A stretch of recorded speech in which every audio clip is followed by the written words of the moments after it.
O presidente Jair Bolsonaro sancionou a lei que regulamenta o trabalho e também vai alterando as regras do auxílio alimentação. Bolsonaro vetou a possibilidade do trabalhador sacar em dinheiro o saldo não utilizado do Vale Alimentação naquele prazo de 60 dias. Nós também comentamos isso aqui. Em relação ao teletrabalho, a presença do trabalhador no ambiente de trabalho para tarefas específicas não vai descaracterizar o trabalho remoto. A nova lei foi publicada hoje no Diário Oficial da União. Para entender o que muda de fato, eu vou conversar agora com o Rafael Lara, que é advogado trabalhista. Doutor, uma ótima noite. Muito obrigado por nos atender para falar desse tema que é tão importante e identificar cada pessoa nesse momento, onde estamos e essa alteração que quase aconteceu. Uma ótima noite para o senhor. Boa noite, um prazer estar aqui com vocês. Doutor, eu vou começar pelo Vale Alimentação, porque muito se reverberou essa possibilidade de conseguir sacar aquele saldo não utilizado no prazo de 60 dias depois do depósito inicial. O que era praticamente considerado certo nesse primeiro momento, recebeu o veto, ou seja, não acontece mais, é isso? Exatamente, foi uma medida acertada pelo governo, pelo seguinte motivo. Quando se trazia no projeto de lei a possibilidade do trabalhador, depois de 60 dias, poder sacar esse valor em dinheiro, o que se estava autorizando é uma forma de compensar salário dos trabalhadores, desvirtuando esse que é o objetivo do auxílio, um auxílio alimentação específico para colaborar com isso. É importante lembrar que esses auxílios têm incentivo fiscal, têm incentivos legais no programa de alimentação do trabalhador, e se isso acontecesse, nós teríamos dois problemas. O primeiro, de as empresas poderem perder esses benefícios em razão dos entendimentos da jurisprudência, dos tribunais a respeito da natureza dessa parcela. E segundo, os próprios trabalhadores, com o tempo, alcançarem prejuízos em decorrência disso, de as empresas deixarem de fornecer o auxílio. Então, foi uma medida de veto necessário por uma questão de segurança jurídica desse assunto.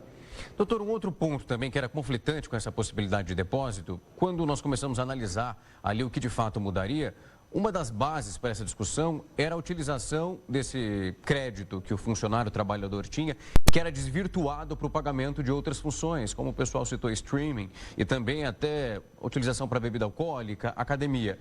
Com essa possibilidade também, abria margem para que isso acontecesse.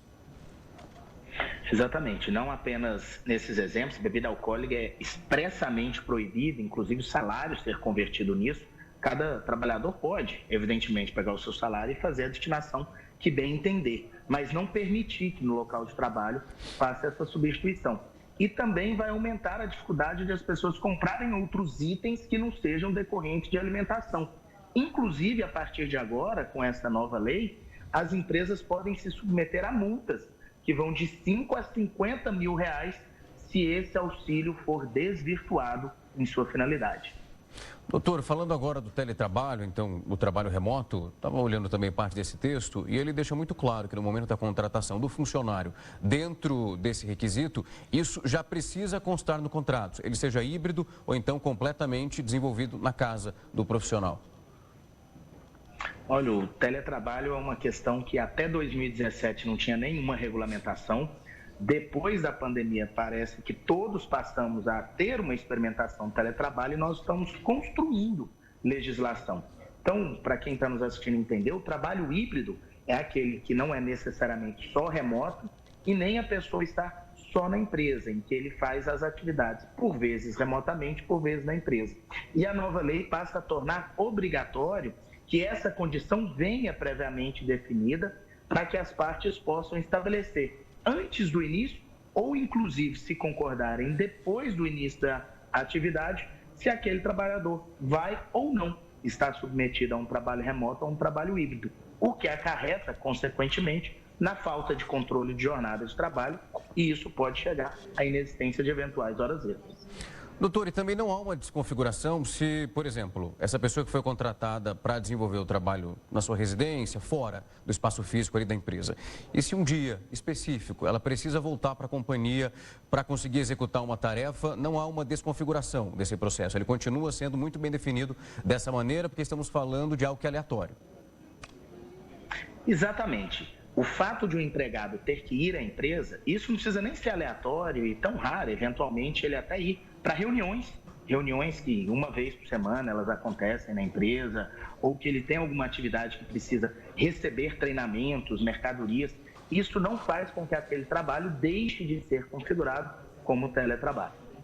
Doutor, quando a gente fala, o senhor começa falando disso muito bem, essa possibilidade que se viu na pandemia e essa legislação que vai sendo construída. Existem casos que são extremos, como pessoas que trabalham para uma empresa aqui no Brasil, mas como foram contratadas nesse regime, vão para fora. Eu quero chegar um pouco mais para perto. Nessa possibilidade que a gente acabou de analisar, o senhor, melhor dizendo, acabou de explicar para nós, se há essa necessidade de uma ida até a companhia, há o pagamento sendo feito por parte da empresa desse transporte? Porque eu vi que no caso do exterior, que é um caso já bem maior, a empresa não é obrigada a fazer o pagamento desse retorno da passagem do funcionário. Mas por uma coisa local, menor, isso é acordado entre o profissional e também o empregador?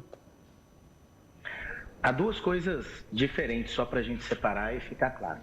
Uma coisa é o empregado ele precisar ir à empresa. O que a lei diz hoje, independente se o trabalho ser remoto ou o empregado que trabalha presencialmente na empresa? Quando esse deslocamento é feito por transporte público, a empresa é obrigada a fornecer o vale transporte.